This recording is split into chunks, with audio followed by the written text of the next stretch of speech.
انبیاء کی کہانی یقیناً ہماری آج کی زندگی کے لیے ہمیشہ ایک اچھی مثال ہے۔ اس لیے ان کی زندگی کی مختلف حکمتوں کو سمجھنا سیکھی ہمارے لیے بہت مفید ثابت ہوں گی۔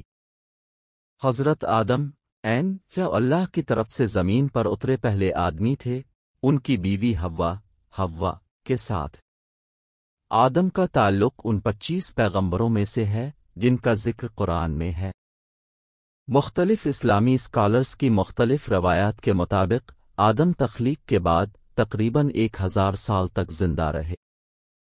قرآن مجید میں حضرت آدم کا تذکرہ متعدد آیات میں ہوا ہے، ان میں سے سورہ البقرہ قرآن کی دوسری سورت کی آیات 30 سے 38 تک اور سورہ اعراف قرآن کی 7ویں سورت کی آیات 11 سے 25 تک۔ آدم اور حوا کے بچے جڑواں بچے پیدا ہوئے، یعنی ہر بچہ لڑکا ایک بچی کے ساتھ پیدا ہوا۔ فرشتوں کو حضرت آدم علیہ السلام کی تخلیق کے بارے میں بتانا۔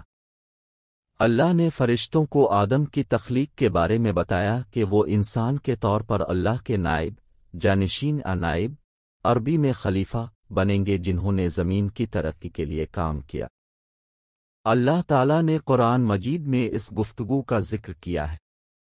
یاد کرو جب تمہارے رب نے فرشتوں سے کہا تھا کہ مجھے زمین پر یک کے بعد دیگرے ایک خلیفہ بنانا ہے، تو انہوں نے کہا کیا تم وہاں کسی کو کھڑا کرو گے جو فساد برپا کرے گا اور خون بہائے گا، جبکہ ہم تمہاری حرمت اور تقدیس میں خلل ڈالیں گے تمہارا نام؟ اور اللہ نے فرمایا بے شک میں وہ جانتا ہوں جو تم نہیں۔ فرشتوں نے جو بیان دیا وہ اللہ کے فیصلے سے اختلاف کرنے کی کوئی صورت نہیں تھی، نہ بنی آدم کے لیے حسد کی وجہ سے جیسا کہ بعض نے غلطی سے سوچا تھا۔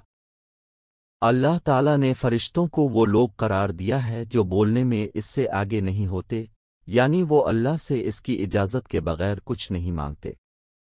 جب اللہ نے انہیں بتایا کہ وہ زمین پر ایک مخلوق پیدا کرنے والا ہے اور ان کے پاس علم ہے، تو فرشتے کو صرف یہ فکر تھی کہ یہ مخلوق انسان زمین پر فساد برپا کرے گی۔ اس آیت میں اللہ تعالیٰ کے الفاظ بے شک میں وہ جانتا ہوں جو تم نہیں جانتے، یعنی میں جانتا ہوں کہ اس قسم کی مخلوق کو پیدا کرنے کا فائدہ اس نقصان سے زیادہ ہے جس کا تم نے ذکر کیا ہے، جس کا تمہیں علم نہیں ہے۔ ان میں سے انبیاء اور رسول بھیجوں گا، میں ان میں سے سچے، شہداء، صالح مومن، عبادت گزار، متقی علماء بھی پیدا کروں گا جو اپنے علم کو عاجز لوگوں تک پہنچانے والے اور اللہ سے محبت کرنے والے اور اس کے رسولوں کی پیروی کرنے والے ہوں۔ حضرت آدم علیہ السلام کی فرشتوں پر فضیلت۔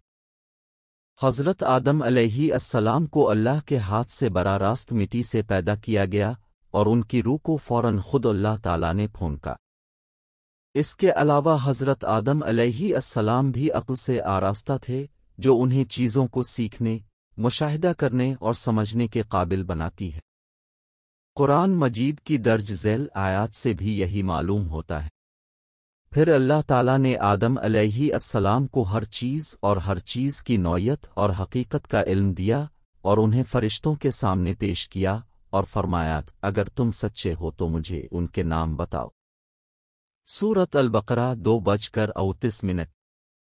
اور فرشتوں نے کہا کہ تو پاک ہے، اے اللہ، ہمیں اس کے سوا کوئی علم نہیں جو تو نے ہمیں سکھایا ہے، بے شک تو ہی سب کچھ جاننے والا اور حکمت والا ہے۔ سورۃ البقرہ 2:32۔ پھر اللہ تعالیٰ نے فرمایا اے آدم ان کے نام بتا۔ اور جب اس نے ان کو ان کے نام بتا دیے تو اللہ نے فرمایا کیا میں نے تم سے نہیں کہا تھا کہ میں آسمانوں اور زمین کے غیب کو جانتا ہوں اور جو کچھ تم ظاہر کرتے ہو اور جو تم چھپاتے ہو میں جانتا ہوں۔ سورۃ البقرہ 2:33۔ اللہ تعالیٰ نے آدم کی فضیلت کو فرشتوں کے اوپر بیان کیا کیونکہ اس نے آدم کو ان کے بجائے ہر چیز کے نام علم سکھایا، یعنی وہ نام جو لوگ استعمال کرتے ہیں جیسے کہ انسان، جانور، آسمان، زمین، خشکی، سمندر وغیرہ۔ دوسری پرجاتیوں کے نام یہ اس وقت ہوا جب فرشتوں نے آدم کو سجدہ کیا۔ یہ بحث صرف آدم کے مقام کی اہمیت اور خلیفہ کی تخلیق کے بارے میں فرشتے کے علم کی عدم موجودگی کو ظاہر کرنے کے لیے آگے بڑھ رہی ہے، جب انہوں نے اس کے بارے میں پوچھا۔ اس سے آدم کی علم میں فرشتوں پر برتری ظاہر ہوتی ہے۔ آدم بہت لمبا تھا۔ تخلیق کے وقت آدم بہت لمبا تھا، جیسا کہ مندرجہ ذیل حدیث سے معلوم ہوتا ہے۔ ابو ہریرہ رضی اللہ عنہ سے روایت ہے کہ رسول اللہ صلی اللہ علیہ وسلم نے فرمایا، اللہ تعالیٰ نے آدم علیہ السلام کو پیدا کیا، ان کی اونچائی 60 ہاتھ کی۔ بخاری 3326۔ اوپر کی حدیث میں آیا ہے کہ جب اللہ تعالیٰ نے پیدا کیا تو حضرت آدم علیہ السلام کا قد 60 زیرے تقریباً 40 میٹر تھا۔ تاہم ابن خلدون 13321406 جیسے کچھ علماء قبول کرتے ہیں کہ یہ جنت میں اس کی بلندی ہے، اور حوا کے ساتھ زمین پر بھیجے جانے پر اسے سیارہ زمین کے معیار کے مطابق اونچائی دی گئی۔ فرشتے کا آدم کے سامنے سجدہ اور شیطان کا اللہ کے حکم کی نافرمانی۔ قرآن مجید میں بہت سی آیات ہیں جن میں احادیث بھی موجود ہیں، اس بات کی تصدیق کرتے ہیں کہ آدم کو پیدا کرنے کے بعد اللہ تعالیٰ نے فرشتوں کو حکم دیا کہ وہ ان کو سجدہ کریں، اور جب اللہ نے فرشتوں سے کہا کہ آدم کو سجدہ کرو تو انہوں نے سجدہ کیا سوائے ابلیس شیطان دیکھ کے اس نے انکار کیا اور تکبر کیا اور کافر ہو گیا۔ سورۃ البقرہ 2:34۔ جب اللہ تعالیٰ نے فرشتوں کو آدم کو سجدہ کرنے کا حکم دیا تو اس حکم میں ابلیس شیطان بھی شامل تھا۔ تمام فرشتوں نے اللہ کے حکم کی تعمیل کی سوائے ابلیس کے، اس لیے کہ وہ آدم کو سجدہ کرنے کے لیے بھی متکبر تھا۔ اس نے کہا میں اس سے برتر ہوں، تو نے مجھے آگ سے پیدا کیا اور آدم کو مٹی سے پیدا کیا۔ لہذا ابلیس کا یہ تکبر کا یہ عمل اللہ کی مخلوقات میں سے کسی کی طرف سے سرزد ہونے والی نافرمانی غلطی کا پہلا عمل تھا۔ شیطان کے تکبر اور سجدہ کی نافرمانی کی وجہ سے اللہ تعالیٰ اسے جنت سے نکال کر سزا دیتا ہے۔ شیطان نے تکبر کے ساتھ اللہ کے عذاب کو قبول کیا، اور اس نے صرف اس کی منت کی کہ اسے قیامت تک ہمیشہ کی زندگی کا موقع دیا جائے۔ اللہ نے اس کی درخواست منظور کر لی اور شیطان کو قیامت تک ہمیشہ کی زندگی کی اجازت دے دی گئی۔ شیطان اللہ کی عطا کردہ نعمتوں کا شکر گزار نہیں تھا، بلکہ اس نے آدم اور ان کی اولاد کو ہر طرف سے گمراہ کرنے کی دھمکی دی تھی کہ وہ انہیں صراط مستقیم سے نکلنے پر آمادہ کرے، انہیں حرام چیزوں کی دعوت دے، انہیں مذہبی احکامات کو ختم کرنے اور ان پر اثر انداز نہ ہونے پر آمادہ کرے۔ اچھے کاموں پر اللہ کا شکر گزار ہوں۔ پھر اللہ تعالیٰ نے ملعون ابلیس سے فرمایا، تم اپنے پیروکاروں کے ساتھ جاؤ جو جہنم کا ایندھن بنیں گے۔ تم میرے ان بندوں کو گمراہ نہیں کر سکو گے جو مجھ پر پورے دل سے ایمان لائے ہیں اور پختہ ایمان رکھتے ہیں، جو تمہاری اپیل سے گرج نہیں سکیں گے۔ شیطان کو فرشتوں کی صف سے نکال دیا گیا اور وہ قیامت تک اللہ کا سب سے بڑا دشمن بن گیا۔ حوا کی تخلیق، ان کا جنت میں داخلہ اور ان کے لیے اللہ کی تنبیہ۔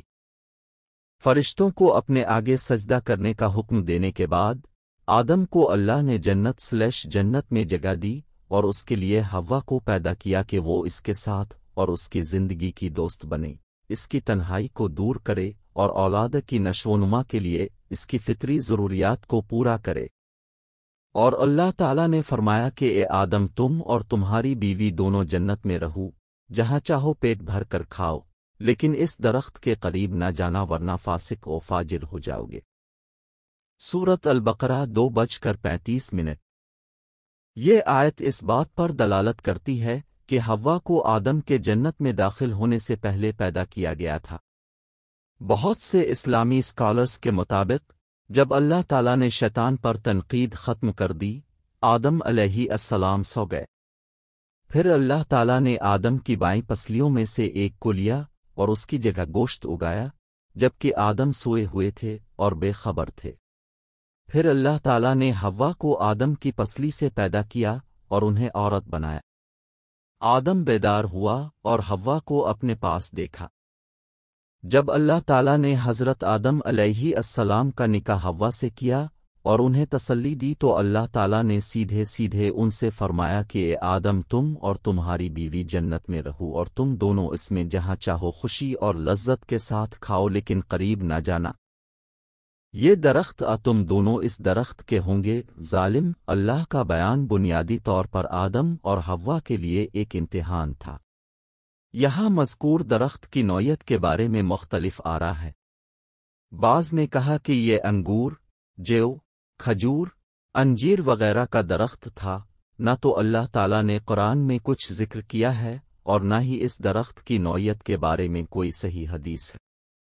یہاں بات یہ ہے کہ اللہ تعالیٰ نے آدم اور ان کی بیوی کو جنت کے ایک درخت کا پھل کھانے سے منع فرمایا۔ آدم کے ساتھ شیطان کا فریب اور ان کا حرام درخت سے کھانا۔ آدم اور حوا سمجھ گئے کہ انہیں اس درخت کا پھل کھانے سے منع کیا گیا ہے۔ آدم بہرحال انسان تھا اور انسان بھول جاتا ہے۔ شیطان نے اپنے اندر کی تمام حسد کو سمیٹ لیا اور آدم کی انسانیت سے فائدہ اٹھا کر اس کا فائدہ اٹھایا۔ وہ دن با دن اس سے سرگوشیاں کرنے لگا، کیا میں تمہیں لافانی درخت اور ابدی بادشاہی کی طرف رہنمائی کروں؟ لیکن شیطان نے ان کے دل میں وسوسہ ڈالا کہ ان پر ظاہر کر دے جو ان کی شرمگاہوں سے چھپی ہوئی تھی۔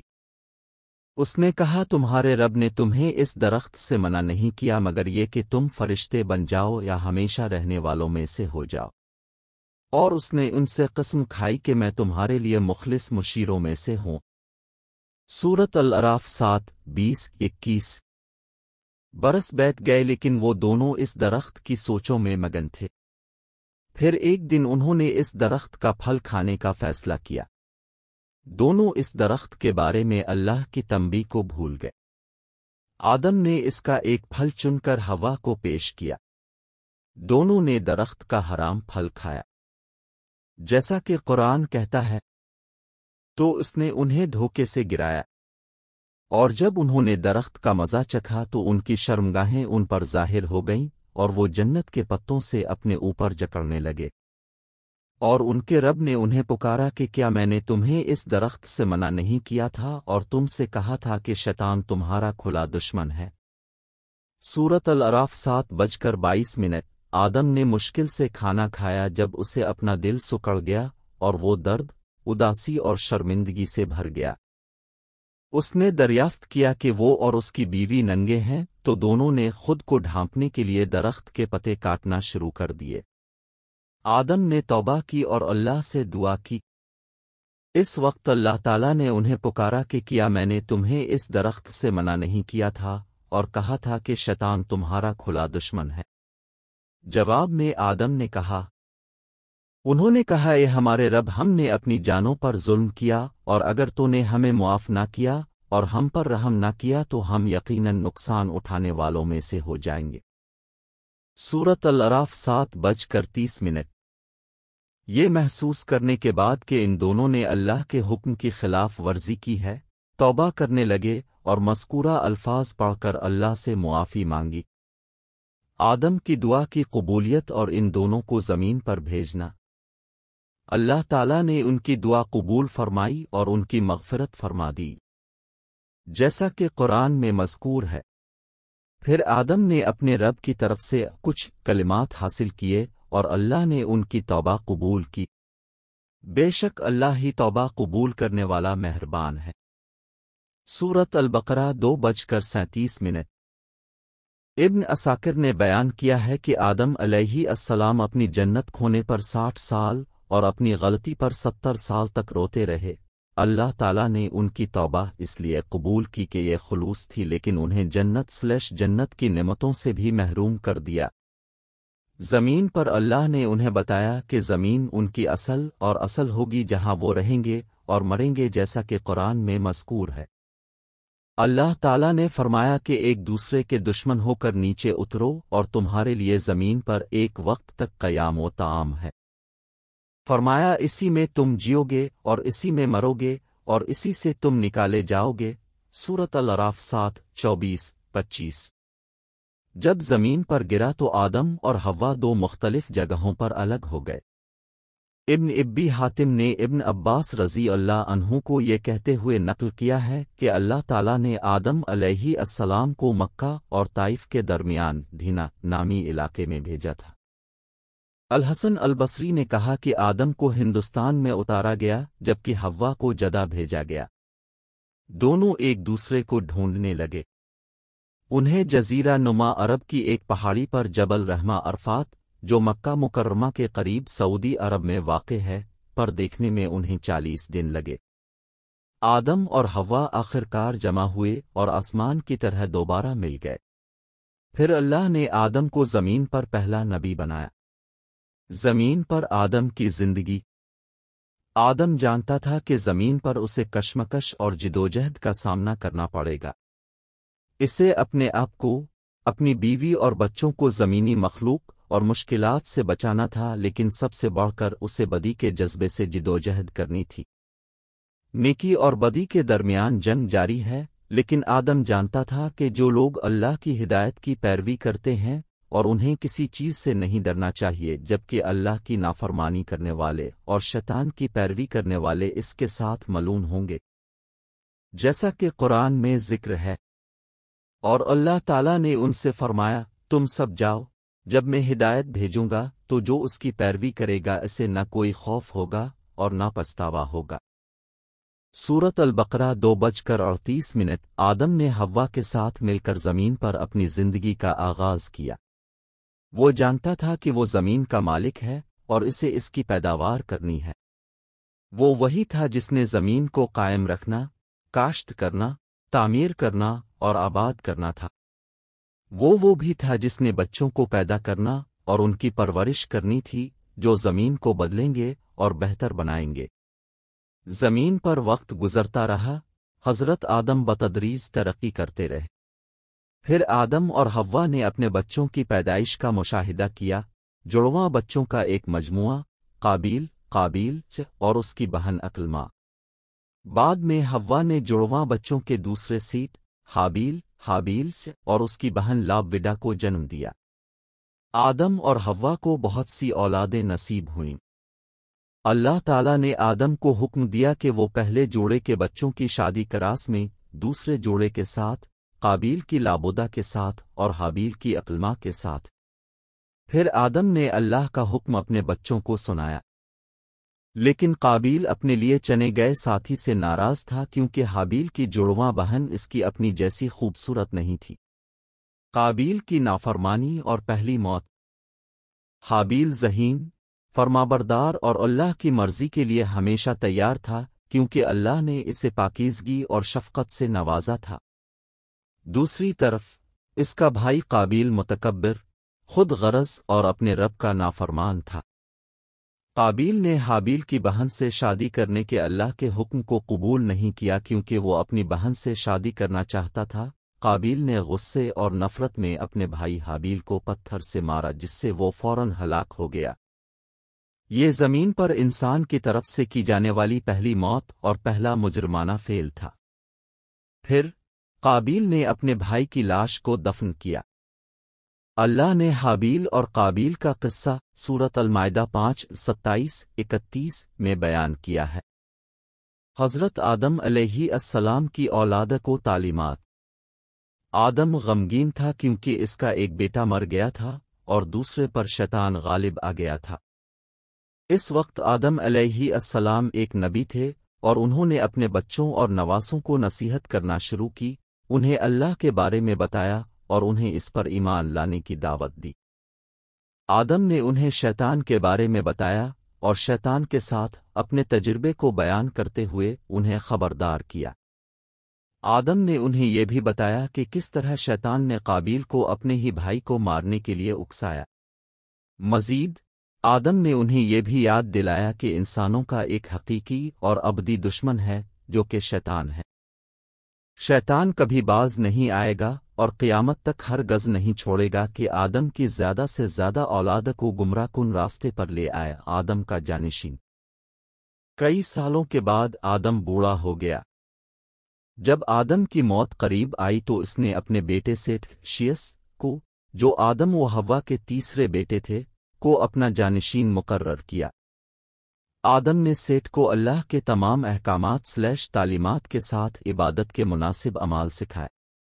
آدم کی موت۔ آدم پہلے انسان اور پہلے نبی، وہ پہلے نبی بھی تھے جو تقریباً زندہ رہنے کے بعد اس دنیا سے چلے گئے۔ 1000 سال۔ اپنی موت سے پہلے آدم نے اپنے بچوں کو یقین دلایا کہ اللہ انسان کو زمین پر اکیلا نہیں چھوڑے گا بلکہ ان کی رہنمائی کے لیے اپنے نبی بھیجے گا۔ انبیاء کے مختلف نام، خصلتیں اور معجزات ہوں گے لیکن وہ ایک چیز میں متحد ہوں گے، یعنی اللہ کی عبادت کی دعوت۔ یہ آدم کی اپنی اولاد کے لیے وصیت تھی۔ آدم نے بات ختم کی اور آنکھیں بند کر لی۔ پھر فرشتے اس کے کمرے میں داخل ہوئے اور اسے گھیر لیا۔ جب آدم نے ان کے درمیان موت کا زاویہ پہچانا تو اس کا دل سکون سے مسکرایا۔ پھر فرشتوں نے آدم کی روح قبض کر لی۔ مختلف روایات کے مطابق جس دن حضرت آدم علیہ السلام کی وفات ہوئی وہ جمعہ کا دن تھا۔ پھر انہوں نے اسے غسل دیا اور کفن دیا۔ انہوں نے اس پر خوشبو ڈالی اور اس کی قبر کھودی۔ انہوں نے آدم کو قبر میں ڈالا اور پھر مٹی کی اینٹوں سے قبر کو ڈھانپ دیا۔ مختلف روایات کے مطابق حضرت حوا کی وفات حضرت آدم کی وفات کے 1 یا 2 سال بعد ہوئی اور انہیں ان کے قریب ہی دفن کیا گیا۔ آدم اور حوا کی تدفین کی جگہ۔ حضرت آدم اور حوا کی قبروں کے بارے میں اسلامی ماخذ میں مختلف روایات موجود ہیں۔ ان روایات کے مطابق حضرت آدم علیہ السلام کی قبر مکہ مکرمہ کے غار ابو قسمہ ہے جو اللہ تعالیٰ کا پہلا پہاڑ تھا۔ ایک اور روایت کے مطابق نوح نے آدم کے تابوت کو کشتی پر رکھا اور سیلاب کے بعد بیت المقدس مسجد الاقصی میں دفن کیا۔ آدم کی کہانی سے تعلیم۔ غرور اور تکبر ہمیشہ نقصان اور تباہی کا نتیجہ ہے۔ شیطان کو دیکھو جس کو فرشتوں میں سے اس کے مقام سے محروم کر دیا گیا اور اللہ کی طرف سے آسمان سے اس لعنت کے ساتھ نکال دیا گیا جو اس کے تکبر اور غرور کی وجہ سے اس پر قیامت تک قائم رہے گی، کیونکہ اس نے اللہ کے حکم کے باوجود آدم علیہ السلام کو سجدہ کرنے سے انکار کر دیا تھا۔